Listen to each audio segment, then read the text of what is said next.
Bilang pagpapatuloy sa pag-aaral natin ng Parable of the Sower, inaalayan ko ang bawat isa na tumayo, and let us all together read the Word of God. Matthew chapter 13 verse 7.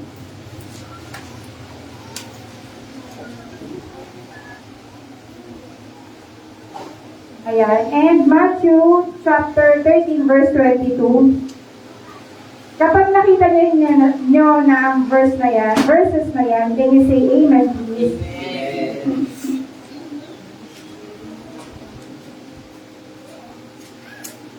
Ayan.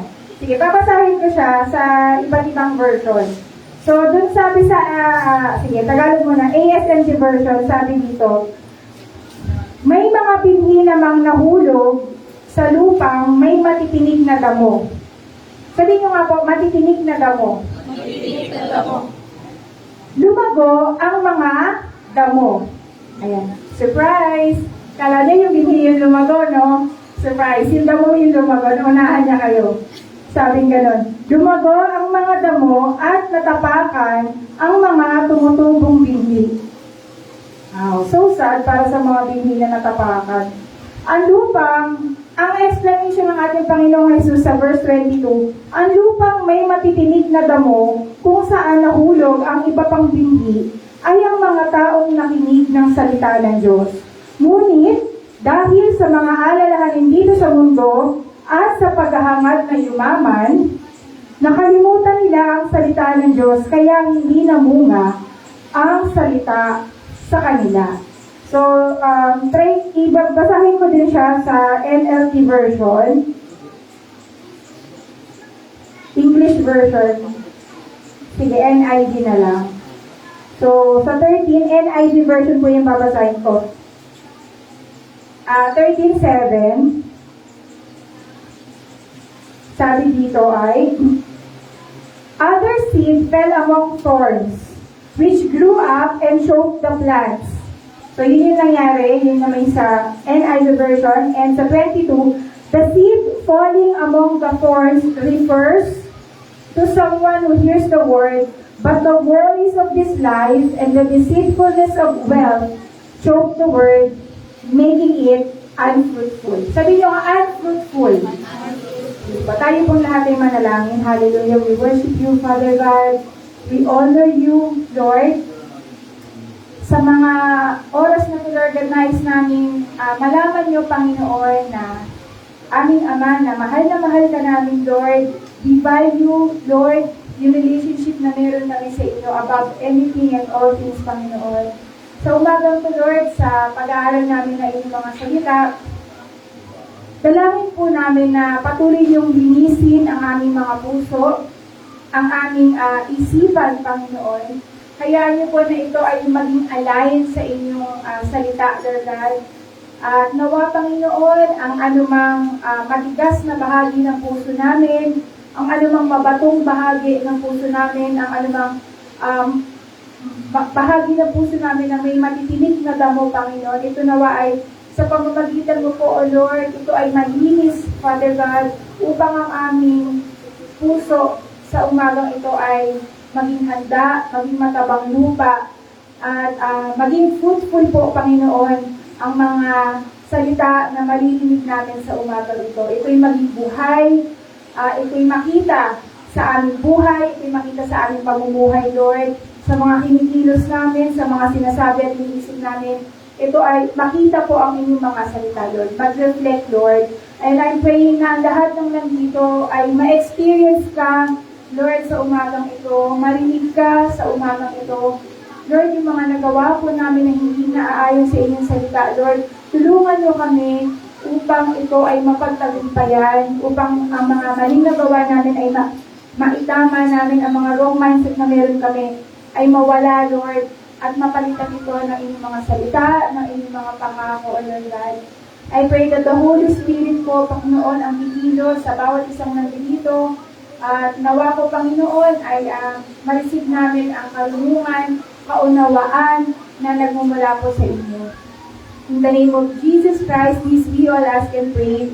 Amen. Palakpakan po natin ang ating Panginoon. Bali nga po, palakpakan po natin ang ating Panginoon. Maalis na po tayo ngayon po.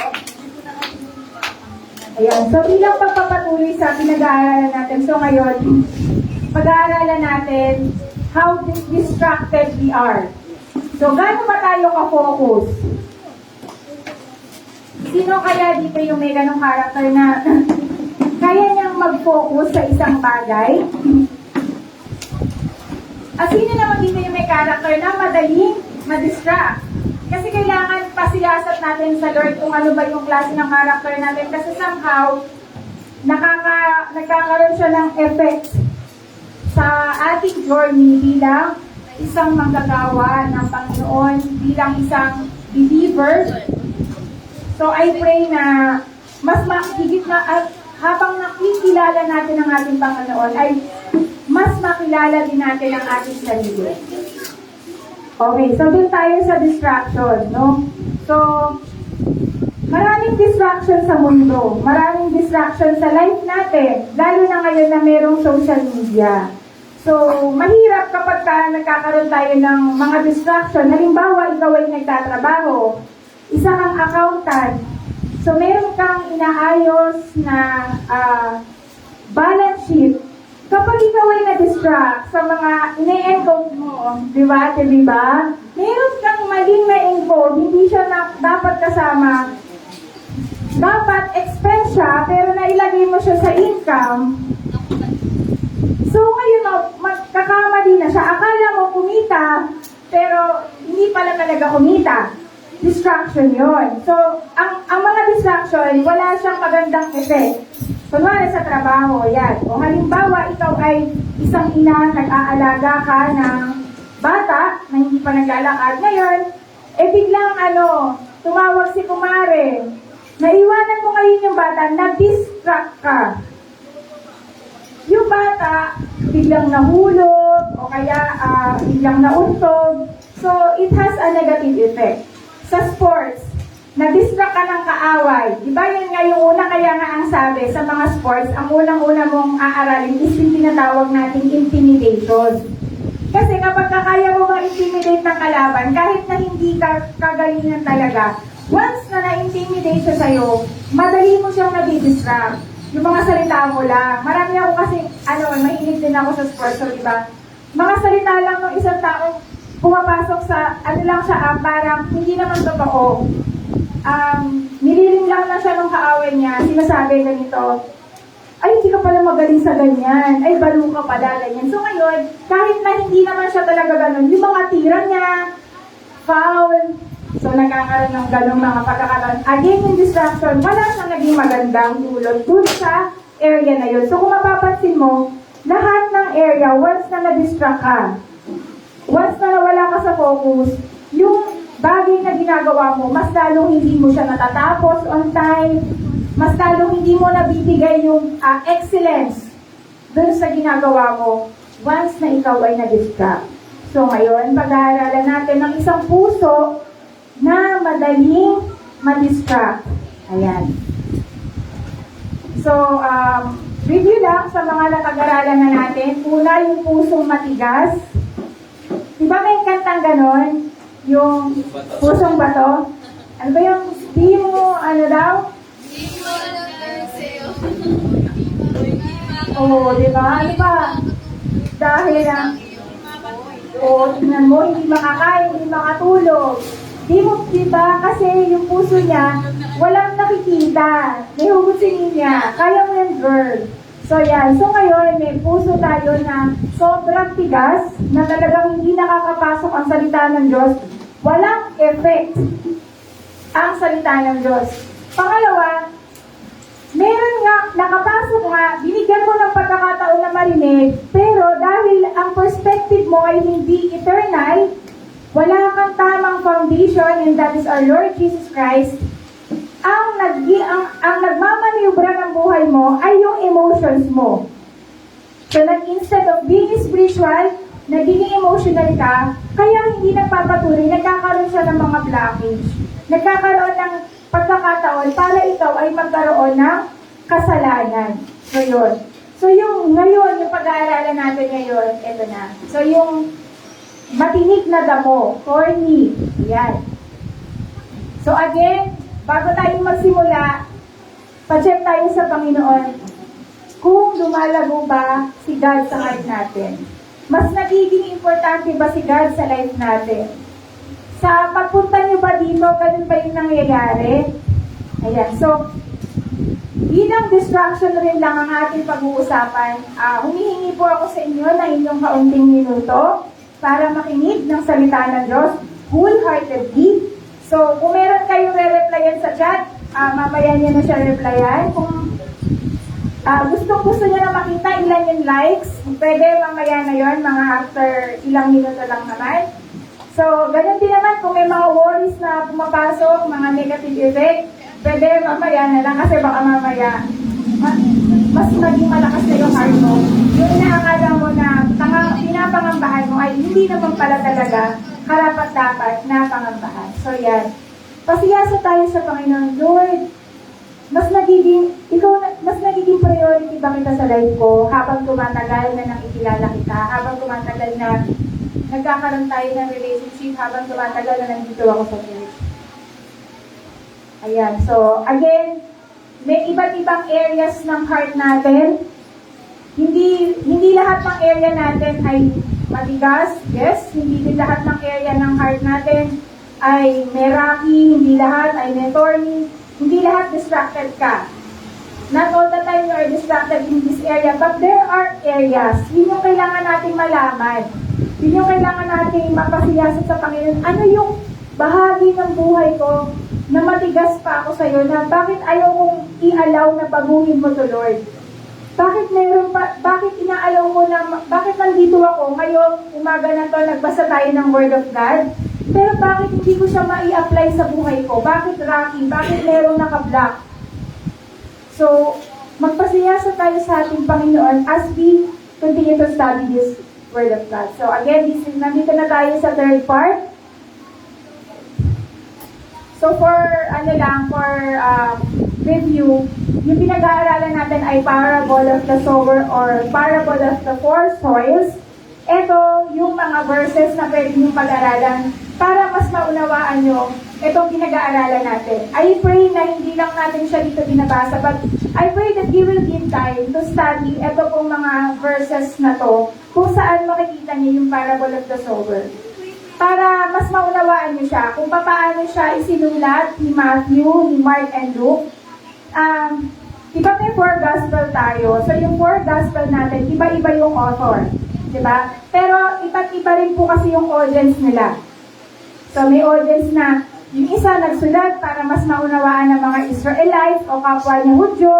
Yung iba nagsulat siya para mas maunawaan ng mga Gentiles o yung mga hindi Hudyo. So meron sila. Kaya maganda sana kung yung sulat ni Matthew, yung sulat ni Mark, based din sa perspective nila, paano nila na-experience ang ating Panginoong Jesus. So gaya nga na sinasabi ko, yung Word of God, mababasa talaga natin yan. Very accessible, makikita natin yan. Pero iba pag na-experience mo. Kailangan mong ma-experience ang pag-ilos ng banal na espiritu. Kailangan mong ma-experience ang pag-ilos ng ating Diyos. Yun yung pinag-aralan natin last time. Na sometimes, may mga challenges tayo na inaalaw ang ating Panginoon kasi kailangan mo siyang ma-experience doon. Kailangan mo makita yung power ng Panginoon. Kailangan mo makita yung faithfulness ng Panginoon. Makita mo yung salita niya na binigay niya ay nangyayari talaga. Kaya ka nandyan sa sitwasyon ng buhay mo na yan. Kailangan mo makita kaninong perspective? Perspective ni God. So, hindi yung personal perspective natin. Ipatanggal natin sa Panginoon yun. Yung mga sarili nating paniniwala, yung mga paniniwala ng mga nakikita natin sa social media, kailangan ang makita at maunawaan natin yung perspective ng ating Panginoong Diyos. Siya yung kailangan nating makilala para maunawaan natin yung sitwasyon na meron tayo at malaman natin kung ano yung nais ng Diyos na gawin natin sa sitwasyon na to. Hindi yung ginawa ng kapitbahay mo, yun din yung i-apply mo sa life mo. Yung ginawa ng kapatid mo, yun yung i-apply mo sa life mo. I-apply mo kung ano yung nais ng Diyos na i-apply mo sa buhay mo base sa kanyang salita at base sa character or kung sino ka na ginawa ng ating Panginoon. So, yun yung topic natin last time. So, ngayon, dahil nga sa sinasabi nga natin, gaya na napag-aralan natin last time, na walang isa man dito ang hindi nakakaranas ng problems. Walang isa man dito ang hindi nakakaranas ng worries. Iba-iba lang tayo ng pinapagdaanan kasi doon tayo pinapalakas ng Diyos. Yung area kung saan tayo may challenge right now, gusto ng Lord na mag-increase ka sa area na yon. Kung halimbawa may challenge ka ngayon sa area kung paano mag-manage ng finances, kasi nais ng Panginoon na i-increase ka sa area ng finances, kaya tinuturuan ka niya kung paano mo mamamanage. Ganun din naman kung may problema ka sa paraan ng pagmamanage ng time mo. Feeling mo wala kang time sa asawa mo, sa anak mo, sa school mo, sa work mo properly. Kaya ka nagkakaroon ng problem dyan kasi gusto kang i-train ng Lord kung paano ka magmamanage ng oras kasi mayroon siya mga additional blessing or breakthroughs na ipapa-experience pa sa iyo na related sa pinagdadaanan mo ngayon.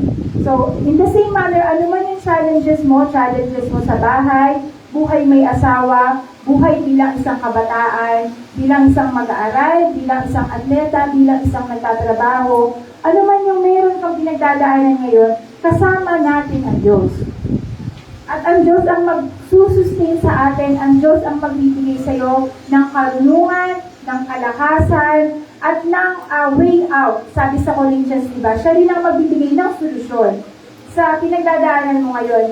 In the end, you will not glorify yourself, hindi mo glorify yung ibang tao. Si God yung mag-glorify mo, si God yung matataas mo, si God yung maaalala mo sa sitwasyon ng life mo. So whether you have a good situation, whether you have a negative situation or not so good situation, in all of this, we can rejoice. Makakapagpasalamat tayo sa ating Panginoon kasi na-experience natin siya. Kanina ulit nang gagaling ang tunay na kaligayahan, base ba yan sa nangyayari sa life natin? Hindi. It comes from the Holy Spirit. The source is our God, it comes from God. So ang tunay na kaligayahan ay nagmumula sa ating Panginoon Diyos. Ano yung sa tingin mo kulang ka sa mga oras na to? Ano yung kakulangan mo isipin? Kasi lahat ng yan ay kayang punan, ay kayang bigay ng ating Panginoon ng kumpleto. Kumpletong-kumpleto. So yun. So, basahin na natin ang ating pag-aaral. Ang sabi, may mga ibang seed. May mga word of God. So again, yung heart natin is a huge garden. Meron siyang soil. Sino yung naghahagis ng buto? Si God, gardener. Ngayon, nagsishare ako sa inyo, hindi siya galing sa akin. Galing ko sa Word of God. And I pray na yung masabi ko rin is galing sa ating Panginoon. Sabi, and then, sino yung nag-cultivate sa atin? Si God pa din. Si God ang nag-cultivate pa rin ng soil na meron tayo. So, i-allow natin si God na i-cultivate to. Kung mayroon mga kailangan tanggalin si God, masakit, pero i-allow natin si God na tanggalin yun. Kung mayroon si God na nais ilagay na makakabuti sa atin, i-welcome natin yun. So, ngayon, isipin natin si God sa umagang ito, bilang gardener, lahat tayo, kinakultivate ng ating Panginoon. Naghagis ang ating gardener, naghagis si God ngayong araw na to ng seed o ng Word of God. Saan kaya siya sa ating mahuhulog? So, nandito kaya tayo sa rocky place na to kung saan, ito pala, sorry. Sorry po, yung hindi ko pala nabago yun, pero eto siya, doon sa binasa natin kanina, nandito kaya tayo sa area na to kung saan na yung seed ay napunta siya sa soil. So, ibig sabihin, may soil siya. So, kung meron siyang soil, tutubo hindi. Okay, tutubo pa din siya. So ngayon, may soil siya. But then, sabi dito, still, yung soil na to ay, bakit kaya nangyari is yung Word of God ay hindi tumubo. So, yun yung natin. So, sa umagang ito, sa mga nagdaan na araw, halimbawa tayo ay nagde-devotion. Kaya mas nakakalungkot kapag hindi tayo nagde-devotion kasi wala tayong opportunity na maka-receive man lang ng salita ng Diyos. How much more yung hindi nga nagde-devotion, pero yung mga nagde-devotion, ano yung difference na nagde-devotion ka pero hindi mo ina-allow si God na ipaunawa ito sa iyo. So sabi dito, may mga pininamang nahulog sa lupang may matitinik na damo. Okay. So nandun kaya tayo sa area na yon na meron kayang matitinik na damo dun sa heart natin. Ganito siya. Kapag may mga damo, may mga nakatanim na may mga tinatanim tayo, no? So kahit anumang klase yan, na plants, gano'n. So kapag may mga damo siya, yung mga nutrients may kalaban. Tama? So may kalaban siya. Ganon din dun sa heart natin. Kaya siya distracted. Ano yung kalaban ng Word of God sa heart natin na meron tayo? So yun yung nangyayari dito. So instead na yung nutrients na pupunta fully dun sa halaman, ang sabi doon, kanina siya napupunta instead. Napunta dun sa damo. Kasi ang sabi dito, ang ending, sino yung lumago? Yun ang nakakalungkot. Ano yung pinifeed mo sa heart mo? Ang lumalago pa dun sa pinifeed natin sa heart natin ay ang salita ng Diyos. Ano yung pinifeed natin? Ano yung tinitignan ng mata natin? Ano yung pinapakinggan natin lagi? Ayan. Kasi yun yung pinifeed natin. Nakakatulong kaya yun sa paglago nung seed ng Word of God sa heart natin. Ayan. So, dito, sabi dito, in this portion, so makikita natin, tignan natin mabuti itong isang ano na to, no? So, isang example na to. Ganyan lang po yung nilagay ko, pero iba't iba kasing klase ng damo, di ba? So, I just like you to remember na iba-iba din yung klase ng damo. Actually, pag nagpo-farm ka, kung ano yung damo na tumutubo, magkaka-idea ka eh, na kung anong klaseng soil yun. Oo. Actually, kasi nga di ba farmer yung lolo ko. So, actually, kung ano yung damo na tumutubo doon, magkaka-idea ka na kagad. Kung anong soil, anong klaseng soil ko, magiging productive ba to pag tinanggal ko. Yung damo na tumutubo, mayroon siyang hint. Kung anong klase ng lupa, yung lupa na yun. Yung mga farmer, nagkakaroon sila ng idea kung ano yung magandang itanim doon base dun sa damo na nakikita nila. So, yan. So, sabi dito, so, itong form na to, pag binasa natin yung later part, which is binasa natin kanina, diba? Ang sinasabi doon is nagre-represent siya ng mga worry, nagre-represent din siya nung yung riches ay nadideceive tayo. Yung inaakala natin na kayamanan, ito yung hindi lang siya pera, ito yung mga bagay din na nangunguna o pina-priority natin higit sa ating Panginoon. So we can say that it is also the idol. So ito, natu-choke, kaya napipigil yung spiritual growth. Yan.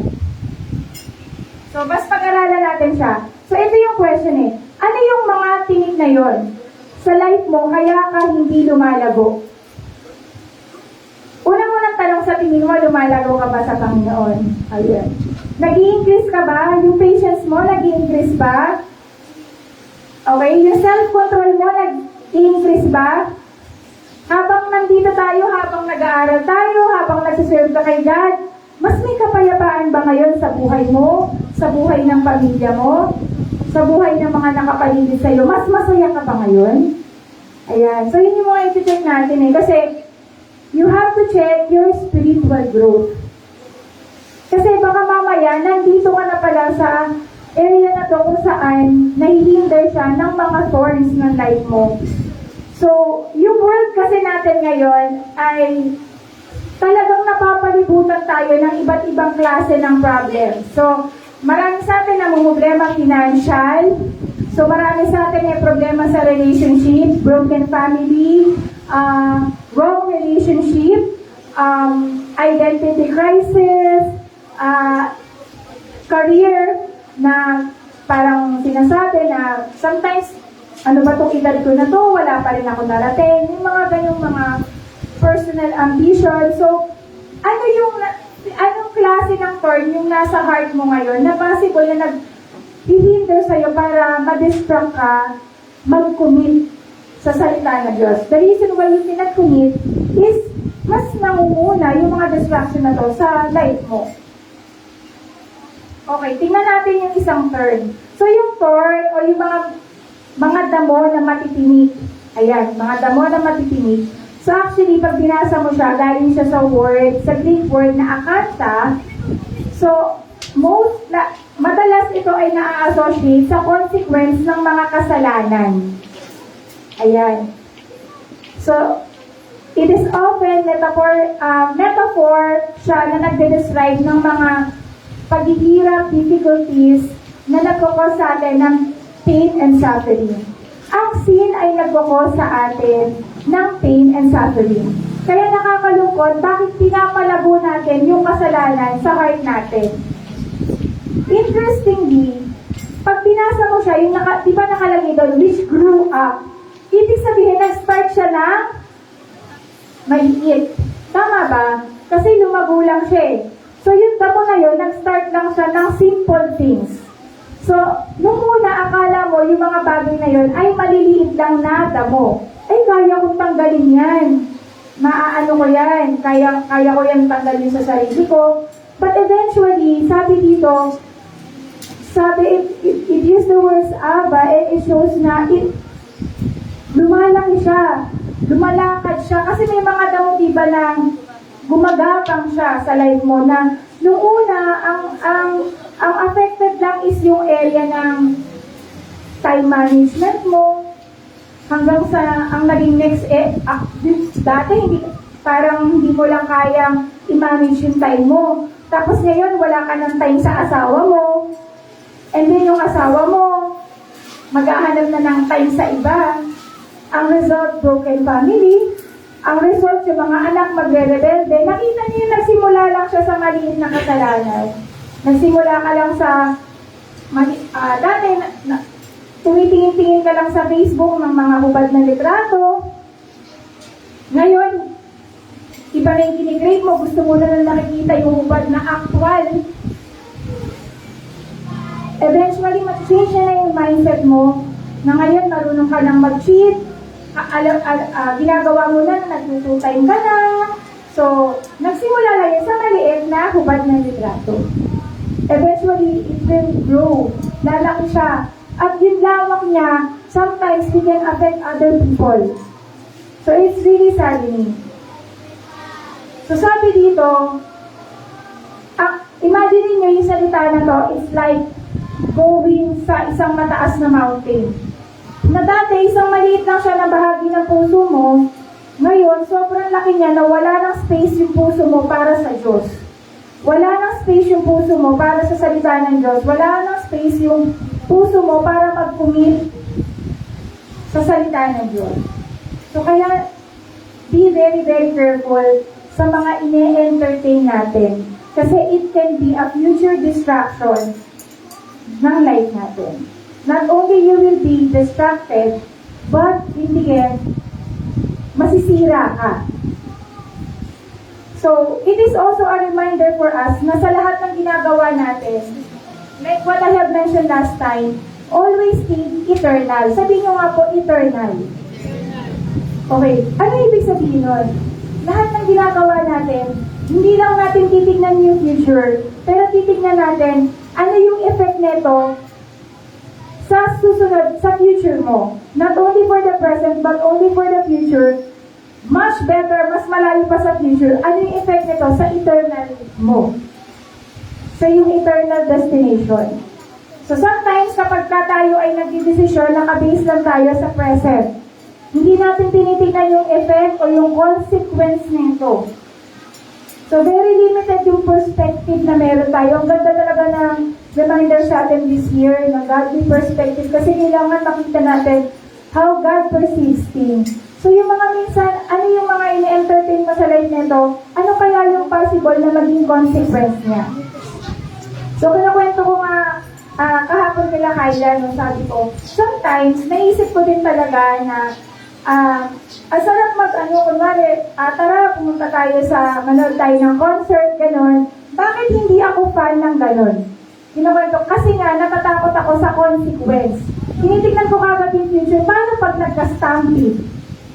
Cargo ko pa ako yung mga dala ko, kung sino man yung dala ko. Ganun yung iniisip ko palagi. Lagi kasi hindi siya negative thinker, pero tignan mo lahat ng positive at negative. Kasi minsan ganun lang tayo sa positive tayo nakatingin. Kailangan mo din makita or mag-check lahat ng action mo. Ano yung pwedeng maging epekto nito sa'yo, sa ibang tao, not only this month, not only this year, but tignan mo yung mas larger picture. At actually, being a believer, hindi ka lang dun sa ngayon, but even dun sa eternal life. So yun yung life ko sinasabi. Kaya ang ganda rin na na-share kanina ni Adrian sa simula na kailangan, ang titignan natin ngayon, conscious tayo with regards sa eternal things. Hindi na tayo sa mga temporal things na katingin. Actually, lagi ko nga sinasabi, kapag na-experience mo si God at si God yung kumikilo sa life mo, totoo nawawala talaga yung importance ng mga earthly things. Nagiging maliit na bagay na lang yan sa'yo. Kasi mas nilook forward mo yung eternal things o yung mga bagay na nai-invest natin sa ating Panginoon. Binibigay natin sa ating Panginoon. So, ngayon, okay. So, nag-start siya sa maliit, no? Nag-start siya sa maliit, lumaki siya, lumaki siya sa life mo. Ito yung effect niya. Ito yung effect sa life natin na dahil lumaki na siya, na-choke ka na niya. Actually, yung word na choke, dati, terminology siya na ginagamit to describe an execution. Halimbawa, may ginawa kang mali. Isa yun sa paraan para ikaw ay maparusahan. Isang form ng parusa. So, imagine na yung mga bagay na simple lang sa tingin mo nung una, eventually, ito yung mapukos para mag-choke ka, para masuffocate ka. So, it will not only, hindi lang niya masusuppress or matitigil or mahihinder yung growth mo, yung paglago mo sa Panginoon, makaka-apekto siya sa process ng pagkilala mo sa Panginoon. But eventually, dahil na-choke ka na niya, you will die. So you will die physically, you will die spiritually, and actually, meron din siyang effect sa atin physically. Kasi when we have a lot of worries in life, yun nga yung lagi kong sinasabi sa Zumba namin na yung worry nakaka-effect siya sa physical natin. Tingnan mo, di ba kapag nga sinasabi, ang blooming mo ngayon, merong parang pakiramdam mo, masaya siya. Kasi ang ganda niya, ang blooming niya, may ganun kang, perspective dun sa tao na yun na nakita mo na blooming siya. Na parang ang ganda niya. Kasi totoo, yung mga worries in life natin, it also affect us physically. Halimbawa, hindi ka makatulog dahil sa problem mo. Yung mga kasalanan, minsan it causes us guilt. So, nag-guilty tayo, nakokonsensya tayo. So, hindi tayo makaharap ngayon sa tao. So, sometimes it's like that. So, it is affecting us. Hindi tayo makatulog na maayos, hindi tayo makakain ng maayos. So, nagre-reflect din siya sa physical appearance, nagre-reflect siya sa the way natin ng pagsasalita, and eventually, it affects the decisions that we have in our life. Kaya, magtataka ka bakit ang isang tao lagi naman sa church, laging uma-attend, laging nakikinig, nandito, pero, hindi siya lumalago. Kasi possible na ganito yung nangyayari.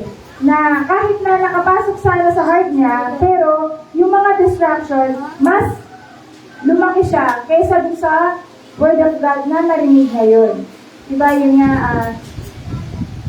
minsan nakakalungkot yun, diba na, halimbawa kakagaling mo lang sa church, tapos pagdating mo sa bahay, yung mga challenges, naghihintay na siya sa'yo, no? Gusto niya lang i-test.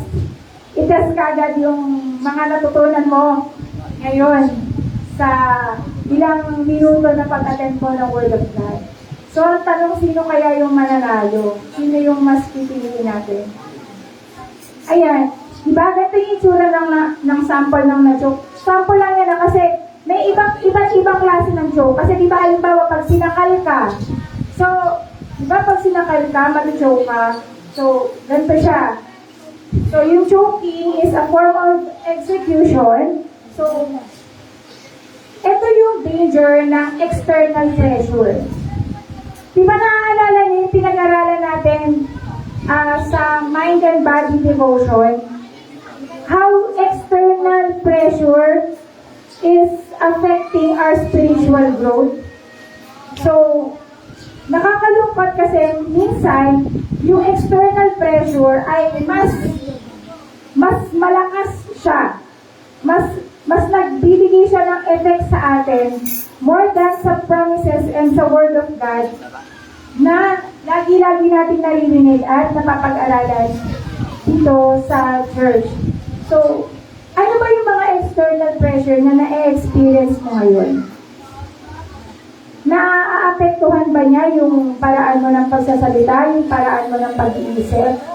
Kasi if yes, if this external pressure and this distraction ay nakaka-effect sa'yo, I pray na mapagtagumpayan mo na malagpasan mo yung external pressure na yan. The world becomes unfruitful. So, how can you prioritize your spiritual life over worldly concerns? Ayan. So, today, we are being reminded na we have to prioritize yung ating relationship sa ating Panginoon. So, lagi natin tinatanong sa sarili natin, sino ba talaga yung pinaka-importante sa atin? So, can you check yung schedule mo? Based on your schedule, who is the most important? Ayan. So, based on how you manage your finances, your resources, sino yung pinaka-importante sa life mo ngayon? So, our heart is filled with distractions. Yes, lahat tayo ay nakaka-experience ng distraction, pero I pray na hindi siya yung mag-fill ng heart natin. So I pray that it is still the Lord who rules. Ano ba pag sinabing Lord? Diba? Siya yung ruler, master. I pray na si God pa din yung nasusunod sa life natin. Sino ba yung nasusunod sa life natin ngayon? Can you check your decisions? Can you check your even nga yung last conversation mo, can you check? Is it godly? Godly ba yung conversation mo? Godly ba yung conversation mo sa nanay mo? Godly ba yung conversation mo sa asawa mo?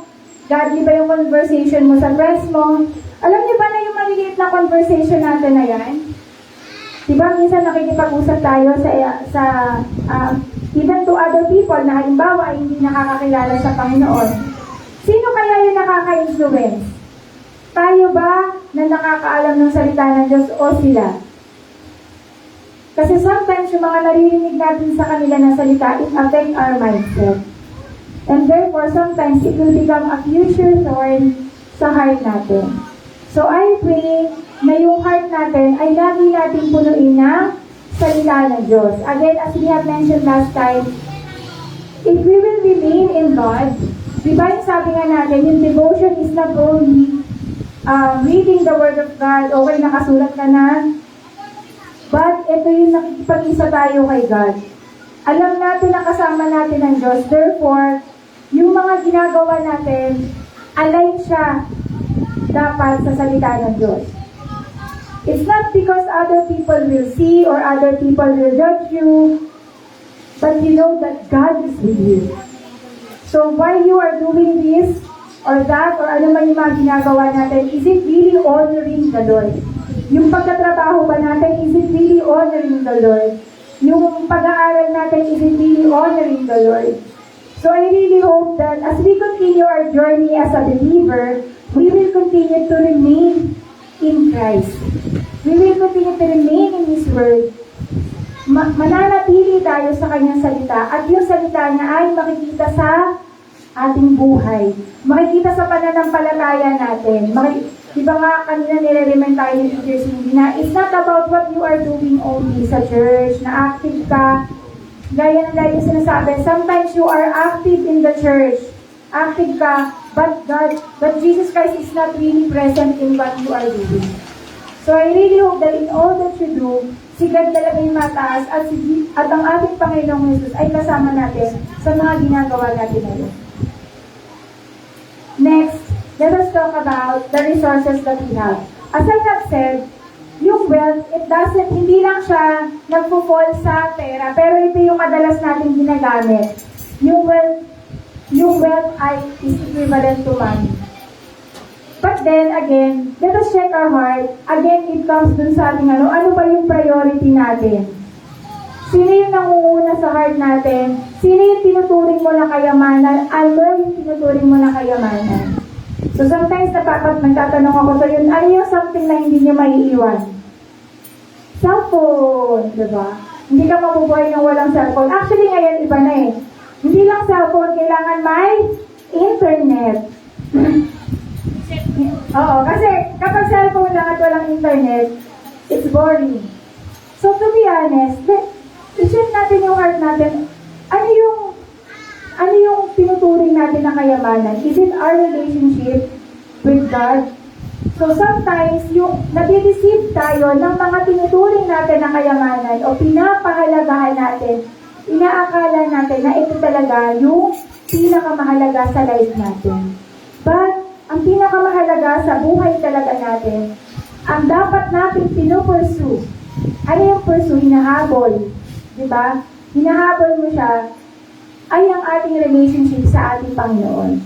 So when you wake up in the morning, sigat talaga yung una nating pinaprioritize sa life natin.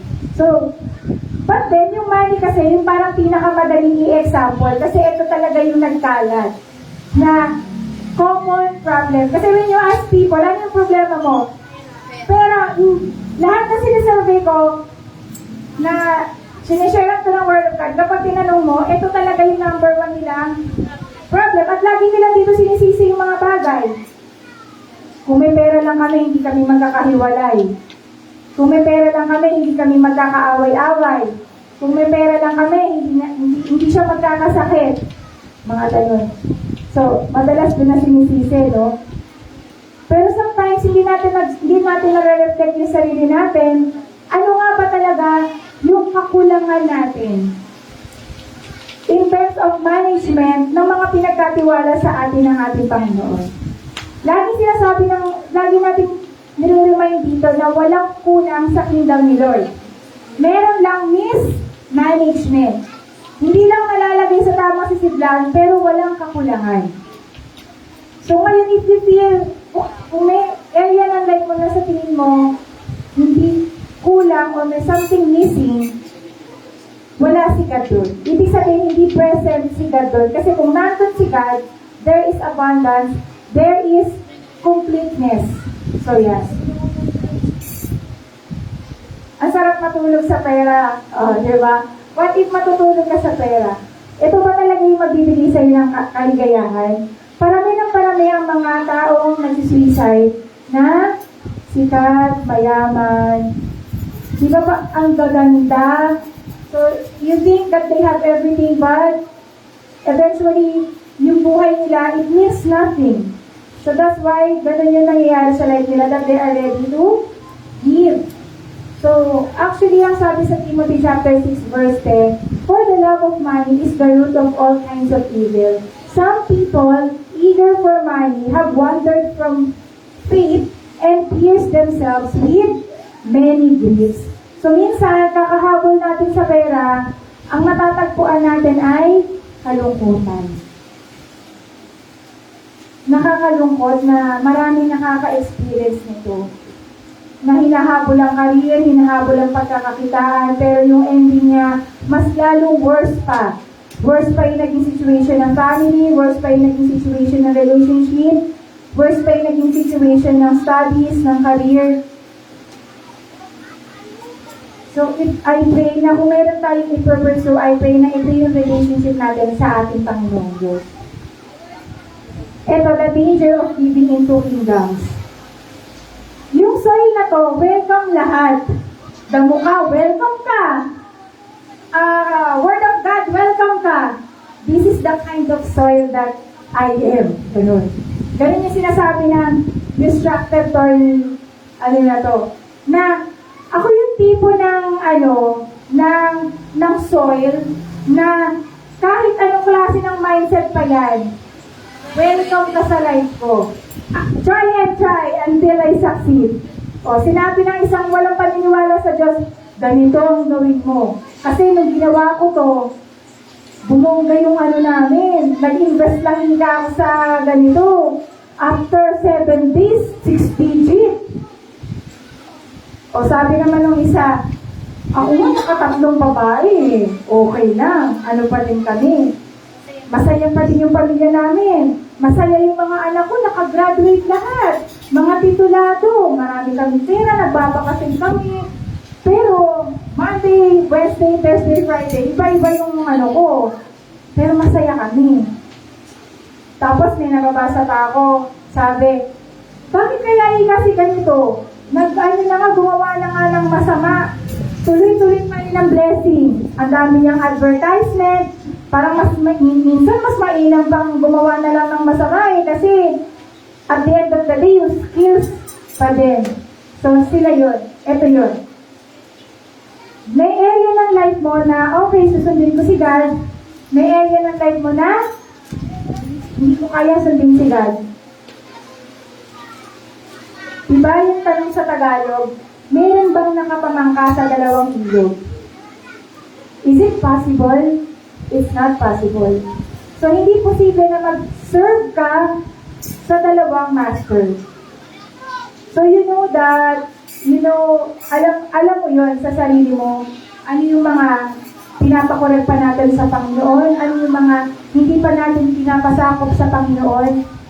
Pero definitely, hindi ito maganda. I will not recommend this kind of living. That you have two kinds or two types of life. A life na pinapakita mo sa iba na, oh, I am serving the Lord. And at the same time, you also have a life na nasa dilim.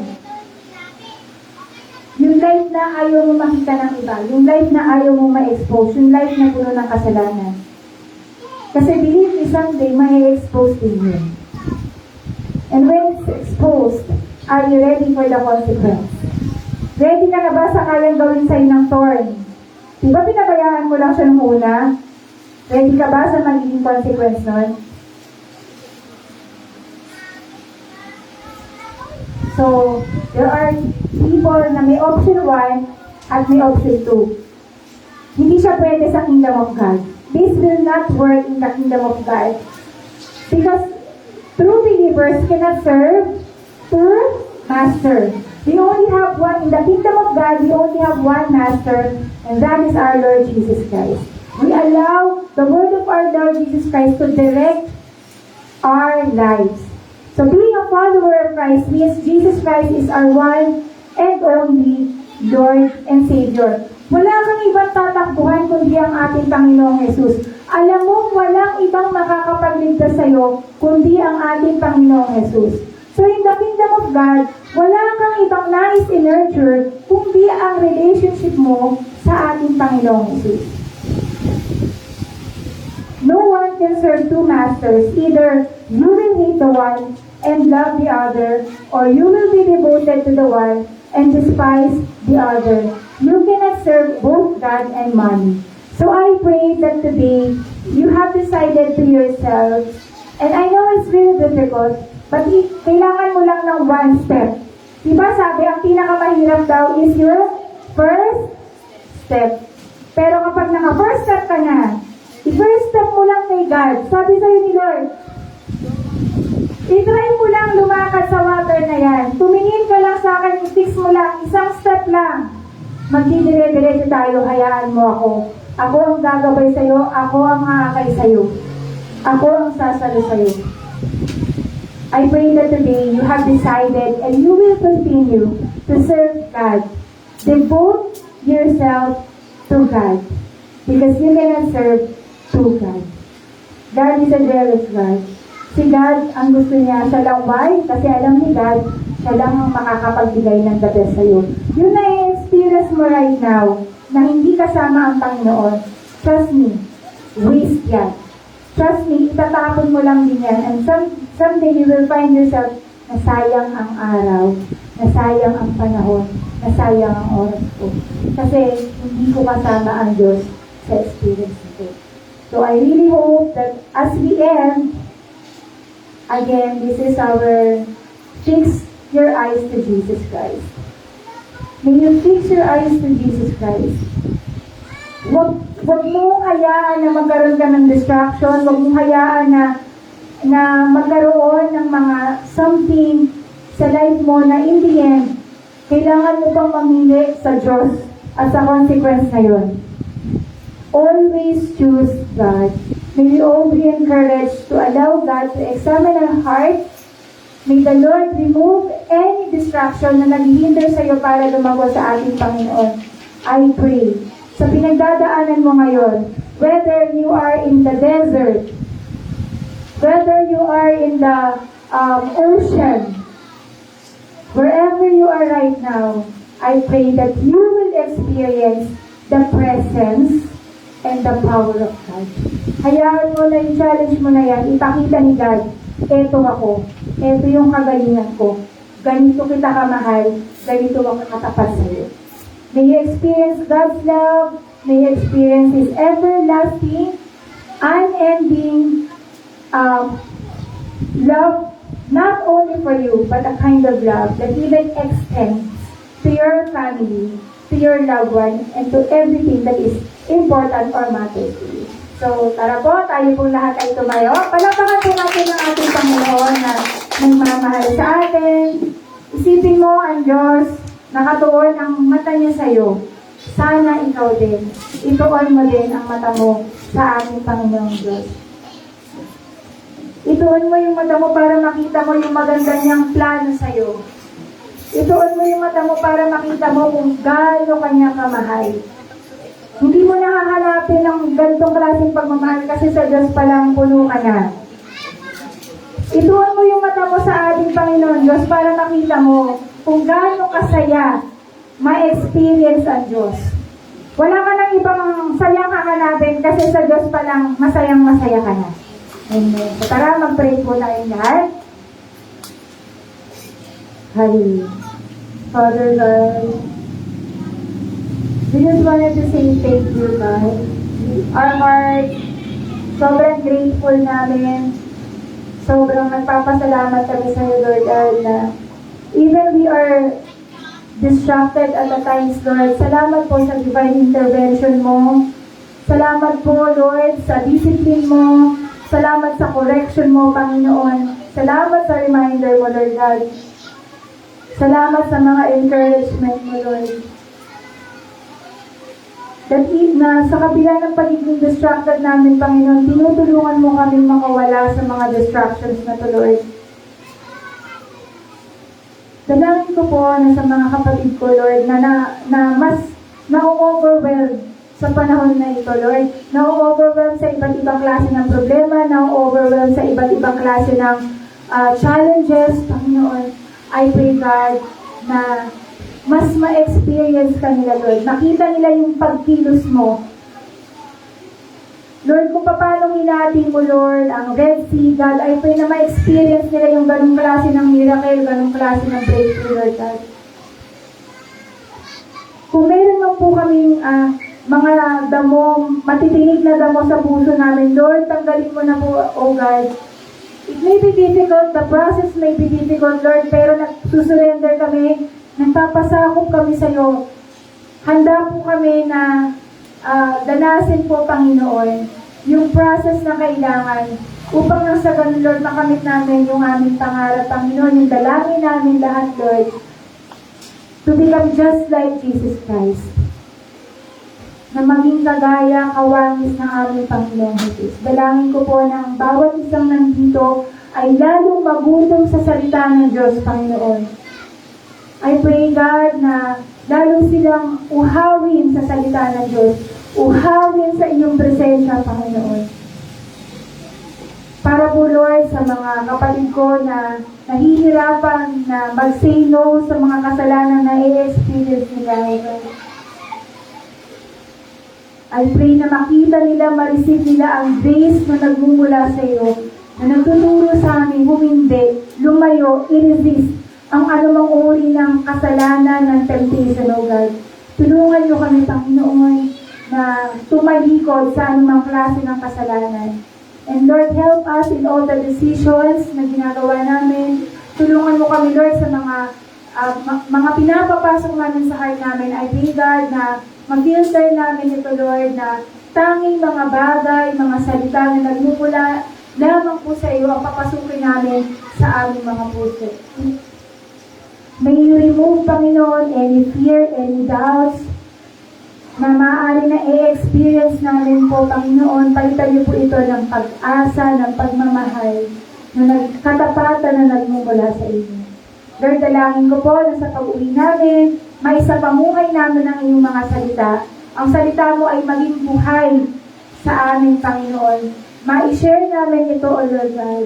And I pray, Lord, na para sa mga nananalangin sa kanilang pamilya, na ang bawat pamilya po ay makakilala sa Panginoon. Mula po sa padre de pamilya, papunta po sa ina ng tahanan, sa mga anak.